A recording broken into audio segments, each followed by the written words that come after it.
नमस्कार मित्रांनो, हवामानाच्या यूट्यूब चॅनलमध्ये आपल्या सर्वांचं स्वागत आहे.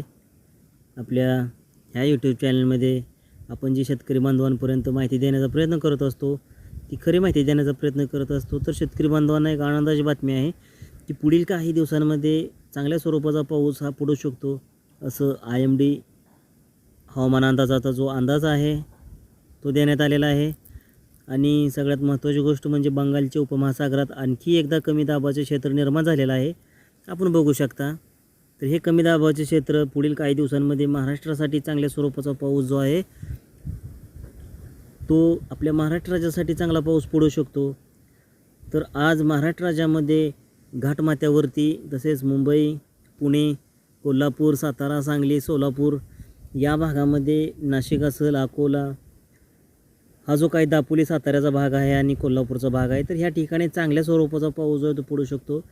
तर मालेगाव, नंदुरबार, जळगाव, छत्रपती संभाजीनगर, अहिल्यानगर, अकलूज, बार्शी आणि सोलापूर, तर या ठिकाणी सुद्धा काही ठिकाणी हलक्या स्वरूपाचा रिमझिम तर काही ठिकाणी मुसळधार स्वरूपाचा पाऊस हा पडू शकतो. तर आपण अकोला, हिंगोली, नांदेड, अमरावती हा जो काही भाग आहे तर त्या ठिकाणी सुद्धा हलक्या स्वरूपाचा तर काही ठिकाणी रिमझिम स्वरूपाचा पाऊस जो आहे तो पडू शकतो. तर लातूर, जो काही बिदर लगतील भाग आहे आणि आपण बघू शकता की चंद्रपूरचा जो काही भाग आहे नागपूर लगतील, तर त्या ठिकाणी सुद्धा यवतमाळ हा जो काही भाग आहे तर ह्या ठिकाणी चांगल्या स्वरूपाचा पाऊस जो आहे तो पडू शकतो. तर गोंदियाचा जो भाग आहे तर चंद्रपूर, गोंदिया, नागपूर लगतील आसपासच्या परिसरात सुद्धा हलक्या स्वरूपाचा तर काही ठिकाणी मुसळधार स्वरूपाचा पाऊस जो आहे तो आज सायंकाळपर्यंत पडू शकतो, अशी हवामान विभागाची सुद्धा माहिती आहे. आणि आपण आपल्या सॅटेलाईटद्वारे बघू शकता की चांगल्या स्वरूपाची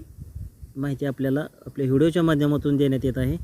तर चांगल्या स्वरूपाचा पाऊस जो आहे तो काही ठिकाणी मुसळधार तर काही ठिकाणी रिमझिम स्वरूपाचा पाऊस जो आहे तो पडू शकतो. तर मित्रांनो, जे आपण बंगालच्या उपमहासागरामध्ये कमी दाबाचं क्षेत्र निर्माण झालेलं आहे त्यानुसार पुढील काही दिवसांमध्ये महाराष्ट्रासह आणखी काही राज्यांमध्ये सुद्धा चांगल्या स्वरूपाचा पाऊस जो आहे तो पडू शकतो.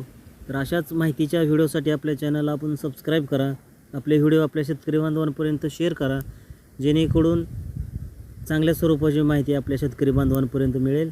आणि आपल्या शेतकरी बांधवांना विनंती आहे की आपल्या शेतामध्ये 1 इंचीपर्यंत किंवा 1 फुटापर्यंत ओल जाईपर्यंत अद्यापही पेरणी करू नये. चांगल्या स्वरूपाचा पाऊस पडल्यानंतरच आपण पेरणी करावी. तर अशाच माहितीच्या व्हिडिओसाठी आपल्या चॅनलला आपण नक्की सबस्क्राईब कराल अशी अपेक्षा आहे. तर धन्यवाद मित्रांनो. आपला दिवस शुभ